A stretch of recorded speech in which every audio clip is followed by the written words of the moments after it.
Bonjour la famille, j'espère que vous allez tous très bien. Ici Nietzsche le Catalan sur votre écran. Aujourd'hui les gars, je fais cette vidéo là pour parler de... Attendez, il y a un bruit là qui m'énerve. Aujourd'hui les gars, je fais cette vidéo là pour parler de Dani Alves. Voilà, Dani Alves qui a été présenté aujourd'hui. Et voilà, j'ai suivi la présentation, j'ai regardé cette présentation là et franchement, c'était beau à voir, voilà, l'humour, voilà, la chaleur que Dani Alves a apporté. Les fans aussi qui lui ont redonné cette énergie-là. Franchement, c'était beau à voir. En tout cas, on va parler de cette présentation, on va parler de ce qui s'est passé, des points que j'ai retenus par rapport à la présentation de Dani Alves. Sans plus tarder, générique.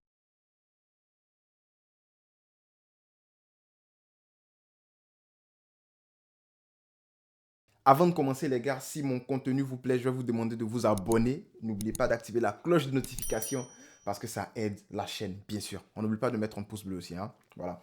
Les gars, Dani Alves, on se rappelle, Dani Alves, saison 2008-2009, il arrive. Et puis, saison 2015-2016, Dani Alves quitte le Barça. Et du côté du Barça, Dani Alves, c'est 391 matchs, 23 trophées hein, gagnés du côté du Barça, 21 buts et 101 passes décisives. Voilà.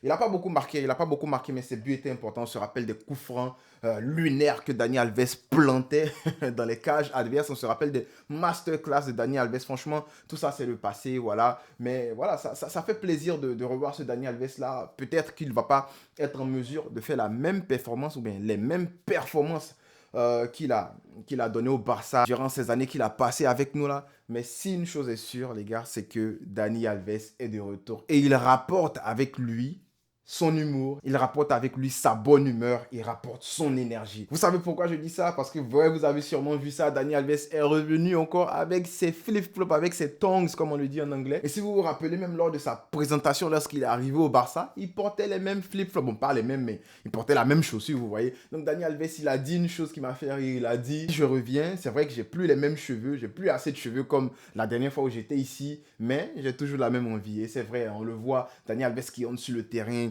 il sent la pelouse, il entre pieds nus, hein, je vous rappelle, il sent la pelouse et puis il dit, ça sent la victoire, ça sent le Barça, ça sent les trophées. Franchement, tu sens que le gars, il aime le Barça. Et franchement, ça fait plaisir d'avoir des gars qui sont au club et qui réalisent, hein, ils réalisent en fait ce que c'est que de jouer au FC Barcelone. Et j'espère que cette envie-là, j'espère que cette énergie-là va être en mesure de la véhiculer à tous ces jeunes-là. Il y a des jeunes qui réalisent, mais il y a d'autres qui ne réalisent pas. Et il en a même parlé, il a parlé de Dembélé. Je crois qu'on lui a posé une question par rapport à Dembélé. Il a répondu, il a dit Dembouz, c'est un très bon joueur, mais il a l'impression que, voilà, Dembouz ne réalise pas en fait la chance qu'il a de jouer au Barça parce que ça risque de finir un jour.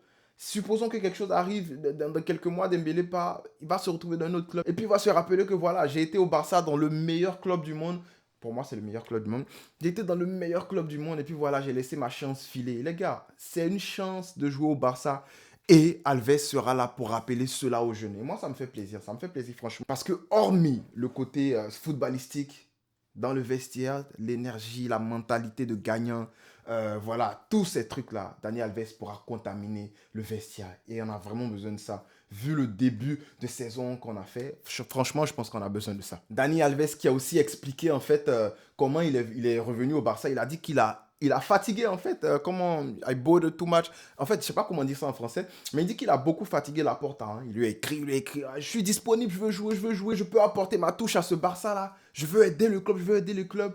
Mais il a dit un truc, hein, ça m'a fait réfléchir. Il a dit que quand Xavi est venu au club, Xavi l'a contacté et qu'il a l'impression que c'est Xavi qui a facilité le truc. Donc quand Xavi est venu au club, Xavi l'a appelé pour dire, ok, Dani, j'ai besoin de toi. Donc ça laisse en fait comprendre que d'une part, il était prêt, il était disponible depuis son arrêt de contrat avec Sao Paulo. La personne qui bloquait le transfert, c'était plus Coman. Hein. Coman a ses raisons, je ne vais pas juger ça. Mais Coman se disait sûrement que voilà, j'ai pas besoin de Dani Alves, j'ai Dest et Mingueza, des trucs comme ça. Je rappelle même que Mingueza, c'est un défenseur central. Mais il a refusé Dani Alves. Voilà. Mais là, Dani Alves est venu et on se rend compte que c'est même pas de l'argent. Lui, il n'est pas venu pour l'argent. Lui, il veut jouer en fait. Parce qu'il y a une Coupe du Monde qui arrive. Le gars, il doit être en forme pour jouer sa Coupe du Monde. Il doit être en forme pour jouer sa Coupe du Monde. Donc, il veut jouer. Il dit qu'il n'est pas là pour être remplaçant. Il veut se battre pour jouer. Donc, ça sera bien parce qu'il sera en compétition avec Dest en même temps. Ça va faire progresser Dest. Voilà. Qui pour te faire progresser que la personne que tu rêves d'être? Voilà. Parce qu'on a pris 6 joueurs, si je ne me trompe pas, pour remplacer Dani Alves depuis qu'il est parti. bah voilà, il n'y a personne qui a été encore en mesure de le remplacer. Tous ces Semedo, ces Roberto, tout les Emerson et tout là. Bon, Emerson, il n'a même pas eu la chance, mais il n'y a personne qui a été en mesure de le remplacer. Il revient lui-même se remplacer. Donc, qui pour aider Dest à devenir un gars comme Dani Alves que Dani Alves lui-même? Donc, franchement, moi, je pense que c'était une très belle idée, voilà, de ramener Dani Alves. Et on va parler de certains points par rapport à la conférence de presse qu'il a donnée, les questions qu'on lui a posées. Et je vais donner mon avis. Dani Alves a dit un truc qui m'a interpellé. Il a dit, on va transformer le club comme on l'avait fait à l'époque. Il a dit, quand le challenge est grand, l'envie est encore plus grande. Donc, tu sens que il sait dans quoi il se met, il sait dans quoi il met les pieds, il sait que le Barça ne va pas bien actuellement, mais il est prêt à relever le défi. Il est venu pour un petit contrat, mais si ça se passe bien, il pourra encore prolonger. Donc il est testé pour quoi? 5 mois. On va voir l'apport qu'il va donner à notre club, malgré que le club est en difficulté actuellement. Mais Alves dit que lui, voilà, lui il est prêt pour ce challenge-là. Et ça me fait plaisir de voir des gars qui savent dans quoi ils viennent, mais ils sont quand même prêts à faire quoi que ce soit pour le club en fait. Et lorsqu'on demande à Alves, est-ce que tu viens pour prendre un rôle secondaire? Il répond, je ne suis pas né pour être deuxième, je suis venu pour me battre, je veux me battre pour ma place. Donc c'est ce que je dis que Alves et le petit Dest là, franchement, voilà, la concurrence sera rude. Et moi je suis très content de voir ça, je suis très content de voir ça. Concurrence saine au sein du club, les gars vont vouloir se donner à 2000%. Et qui gagne? Bah, c'est nous, c'est les fans, c'est le club. Et eux-mêmes, ils progressent aussi. Donc voilà, c'est très bien que Dani Alves ait parlé comme ça. Je ne suis pas venu pour faire la rotation et tout. Je veux jouer, gars. Ils ont posé une question à Laporta. Ils ont dit, bah, vous avez vu, Alves est revenu et tout, blablabla. Est-ce que vous pensez que Messi pourra revenir au Barça? Et ce qui me plaît, c'est que Laporta ouvre la porte à un potentiel retour de Messi. Il a dit voilà qu'il n'est qu'à rien parce que tout peut arriver au football. Mais il a parlé de conditions. Hein. Je me rappelle, il a parlé d'un truc de voilà la condition. Dani Alves qui a baissé son salaire, des trucs comme ça, des trucs comme ça. Je sens que c'est quand même un clin d'œil pour dire Messi, si tu dois revenir, tu vas voir, regarde ce que Dani Alves a fait, il faut que tu fasses pareil et tout. Et Léo n'est pas obligé de faire ça. Voilà, il n'est pas obligé de faire ça. Personne n'est obligé de faire ça. Mais ce qui me plaît, c'est que Laporta n'écarte pas un possible retour de Lionel Messi. Voilà, et ça, c'est bien. Nous, on veut. Voilà. Si Léo peut revenir, qu'il revienne. Voilà. De l'autre côté, le petit Xavi Simons qui veut revenir au Barça aussi, lui, là, franchement, je ne sais même pas quoi je vais dire. Quoi. Tu voulais pas prendre l'argent, non? Va prendre l'argent. Quitte-le. Laporta a aussi dit que lui, Alemani, le club, ils espèrent annoncer des prolongations pour bientôt. Voilà. Donc, il y aura des prolongations. Je pense qu'on va parler de Gavi. Gavi, c'est certain. Il y a aussi Araújo qui doit prolonger. Mais je pense que Dembélé, la prolongation de Dembélé, c'est primordial. Et Dembélé lui-même, avec tout ce que Alves est en train de dire, tout ce que les gens disent, tout ce que Xavi a dit et tout, Dembélé lui-même va se sentir en confiance. Il va se dire, attends, si je quitte ce club et que je pars ailleurs, je vais reprendre à zéro. Pourtant, là, j'ai un coach qui a confiance en moi, qui veut reconstruire autour de moi. Frérot, je signe mon contrat, je baisse mon salaire.